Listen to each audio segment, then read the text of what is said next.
Hello everyone, I have written a small poetry. I hope you like it, so here it goes. सब बंद है, सब बंद है, सब बंद है, दुनिया चल रही मन मंद है।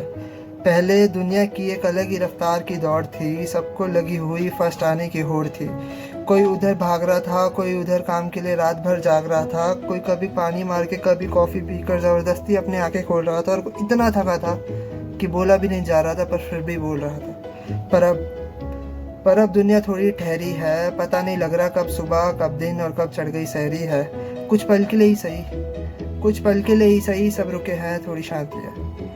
ये सब जो हो रहा है इसकी वजह भी हम ही है, ये भी शायद दुनिया ये बात पहचानती है। हमने अपनी नीड या फिर शायद ग्रीड के लिए कितने पेड़ काटे या फिर कितने खोदे खंजर थे कि हरे भरे रेन फॉरेस्ट भी अब हो रहे बंजर थे। गर्मियाँ ज़्यादा गर्म हो रही हैं और सर्दियाँ ज़्यादा सर्द, गर्मियाँ ज़्यादा गर्म हो रही हैं और सर्दियाँ ज़्यादा सर्द। खुद महसूस किया तो समझ आया ना, पिंजरे में कैद जानवरों का दर्द। एक किसान जो सबको खिलाता है, खुद सोया रात को भूखा था। एक किसान जो सबको खिलाता है, वो खुद सोया रात को भूखा था, और ना जाने किस जगह में कितने दिनों से पड़ा हुआ सूखा था। बट आयरनी ऑफ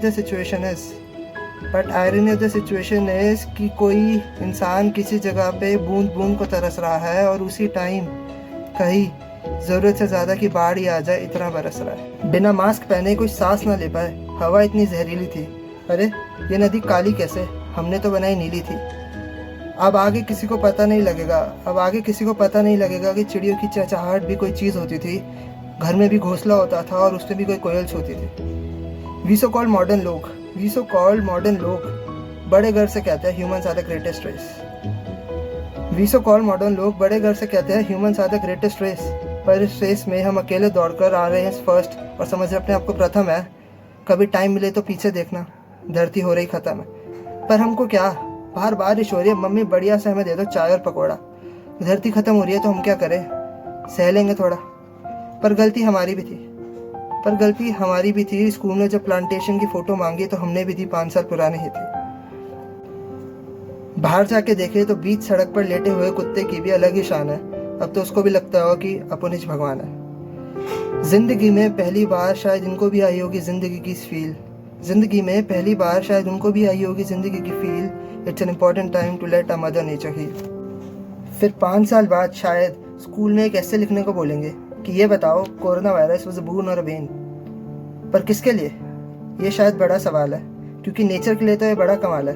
अब इस वक्त शायद पानी की भी प्यास बुझी होगी, घुटती हवा ने भी एक लंबी सांस भरी होगी।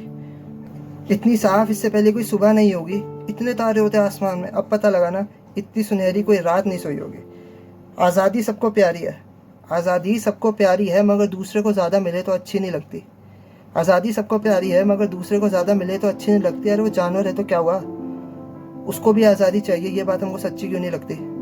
इतनी सरकारें आई और इतनी गई, सब ने कहा कि हम करेंगे गंगा को साफ, पर ये सब शायद सिर्फ एक धंधा था। इसी बात पर लोगों से उनको इकट्ठा करना चंदा था। आम आदमी भी हो गया अंधा था, किसी को समझ क्यों नहीं आ रहा था कि गंगा को बस और नहीं करना गंदा था। आखिर में गंगा को खुद ही साफ करना पड़ा। यमुना को भी कितने साल नाले की तरह सड़ना पड़ा। But it's better late than never. Let us pledge to keep our rivers clean forever.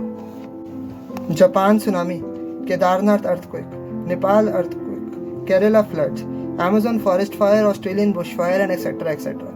ये सब शायद एक अपोकलिप्स के थे sign, but this outbreak has given our mother earth a new lifeline, maybe to last a few years more, maybe to show the future generation what's in the nature store, as if asking us to adore the beauties of earth and the bounties of nature, as if telling us, listen, on earth humans are not the only creature. But we are all confused and we are all perplexed. We don't know whether is it a time of stress or this is what we meant by progress. Now it's all left for us to think, what did we gain and what have we lost? We may have won, but at what cost? Thank you.